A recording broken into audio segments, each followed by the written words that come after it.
Hello guys, welcome to Unicorn Princess Tarot. So this is our reading for Earth Sign, Taurus, Virgo, Capricorn. Let's start your reading. Para sa mga gusto magpa-personal reading, Jing Tarot Reader, pakisearch na lang siya sa Facebook guys. And if you want, pwede kang mag-subscribe sa akin or mag-follow din sa akin TikTok. Yan, Unicorn Princess Tarot. Let's start your reading guys. This is for Earth Sign, Taurus, Virgo, and Capricorn. Okay?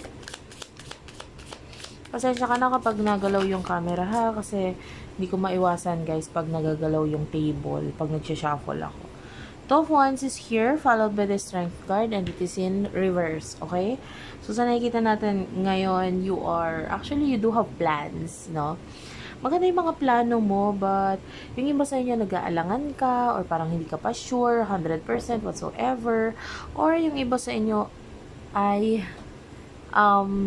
you're already a stable person, and then pinipigilan mo lang ngayon kung ano man itong mga gusto mong gawin. Wait lang guys. Anyway, sorry about that. So, ayun nga. Pwedeng, may mga doubt ka talaga eh. I am seeing a lot of doubt sa'yo. Pag-aalangan, and I feel like dahil maaring meron ka ng kasalukuyang problema na parang ayaw mong madagdagan, or you feel like itong problema na ito ay baka maging hindrance or sagabal, or baka hindi mo masolusyonan yung nauna mo ng problema pag idinagdag mo pa ito. So for some of you, whatever this plans is, nakikita natin na at first you need to accept kung ano yung mga bagay na nangyari na, no? Yun yung nakikita natin. You need to accept ito mga bagay na nangyari na sa'yo. You need to listen ito sa mga advice na binibigay sa'yo, especially financially. And I feel like I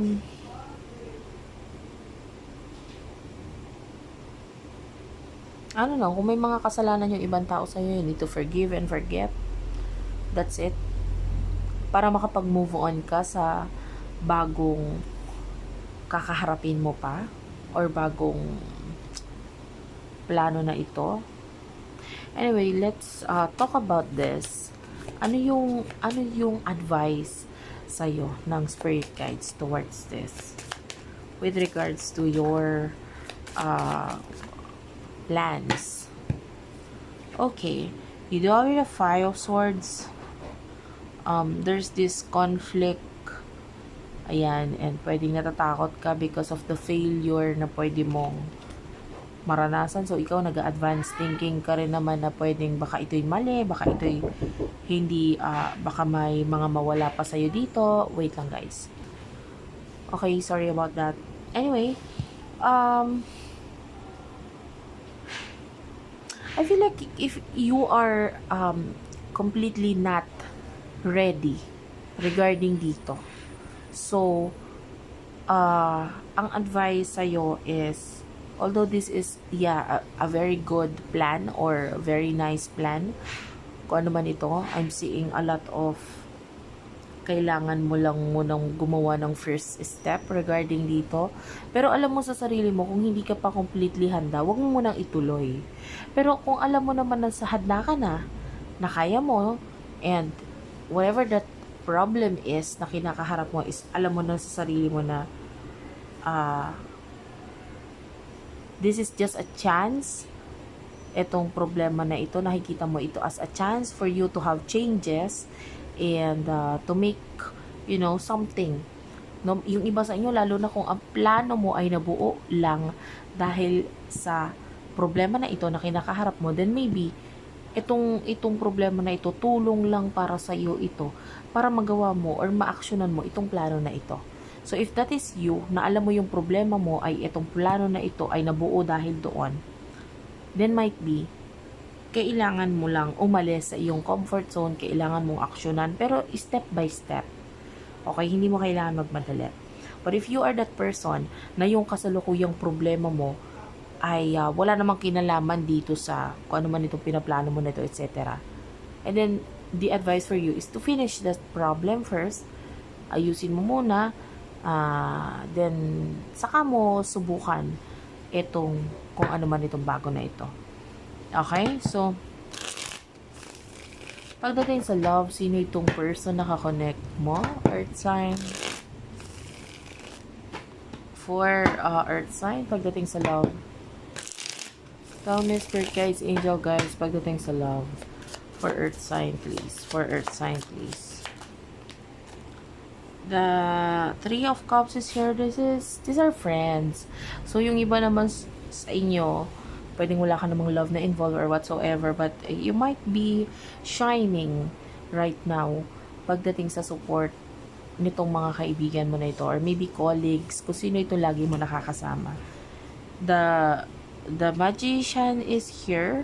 So, dahil dito, nagkakaroon sila ng insecurities. Yung iba, kung hindi mo man ito friend, maybe you do have a friend in Facebook, social media, TikTok. Nakita ko ng particular friend na naiinggit sa'yo and nai-insecure sila. But you don't need to mind them. Wala ka dapat pakialam. And I feel like I'm seeing a past person. Yung iba past or new person na parang gusto makipag-usap, makipagkita sa'yo. But there's some kind of delays right here dahil may mga inaayos pa siya or inaasikaso pa siya. So, may mga delay tayong nakikita dito. Ano yung emotions mo towards this person?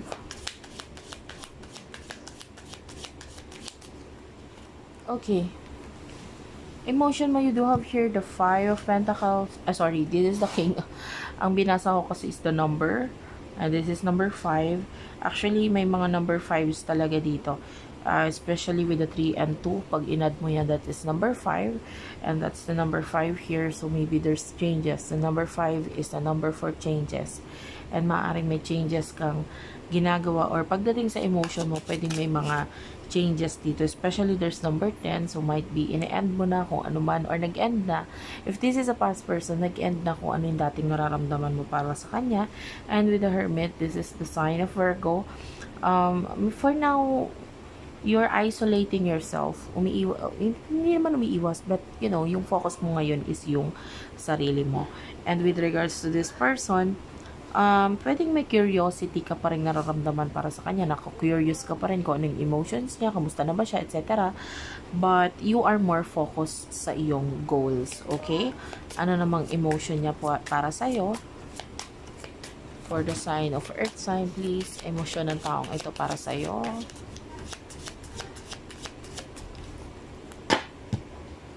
The Eight of Swords is here and the Death card in reverse. So, itong person na ito, pwedeng hindi niya ma-end yung bagay na dapat niyang i-end. And I feel like nagkakaroon siya ng overthinking pagdating sa connection na ito. Marami siya, ito yun yung nagiging dahilan kung bakit nag-aalangan siya. No? And I feel like itong person na ito is napepwersa siya ngayon na baguhin kung ano yung emotions niya sa'yo, which is with the Ace of Cups. Mahal ka niya. Mahal ka niya, kaya lang, kailangan niya baguhin yon, kailangan wag niyang maramdaman yon.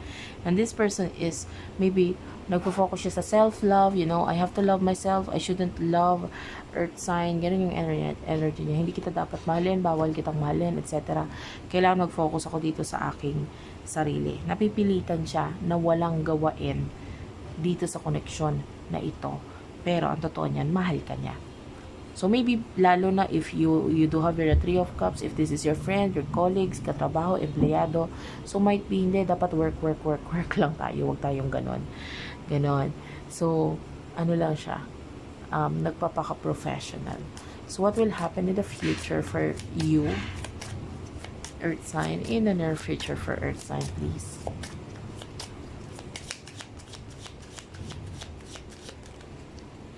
You know, with the High Priestess, this is telling me that your spiritual knowledge, unti-unti siyang lumalago, gumaganda, gumagaling. And I feel like you are using your common sense in the near future, which is maganda. Especially yung mga pinagdaanan mo, malaki yung naitulong nito para mas, you know, mas maging matalino or magaling ka pagdating sa mga action na gagawin mo sa future mo. And you are always busy in the near future because is, you're focusing on your future. Kailangan ko maging busy, kailangan ko gawin to, ito, etc. You are doing a lot of things. Yung iba may pagsasabay-sabay pa, sabay-sabay mong ginagawa. The Ten of Pentacles, whatever your problem is, I feel like may mga tao sa paligid mo na tutulungan ka na masolusyonan or maaksyonan itong mga problema mo na ito. If you are being unstable or hindi ka stable with regards to your money, I feel like wag ka lang magmadali, the energy is really wag ka magmadali. I can see victory sa'yo, but maybe it's not for your near future yet. Lalo na meron tayong Mercury retrograde na nangyayari ngayon, April 1 hanggang April 24. Pwede ako nagkakamali, 24-25 yan yung dates ng end ng Mercury retrograde. So, especially kung meron kang gustong simulan, pwedeng laylo lang muna. Okay yun, na nagpaplano ka sa ngayon, isipin mo ng isipin muna kung ano yung tama, kung ano yung makakabuti, kung ano yung tingin mo katanggap-tanggap, parang ganun. Or dapat gawain regarding dito sa bagay na sisimulan mo. Hindi ito yung time na kailangan mo magmadali.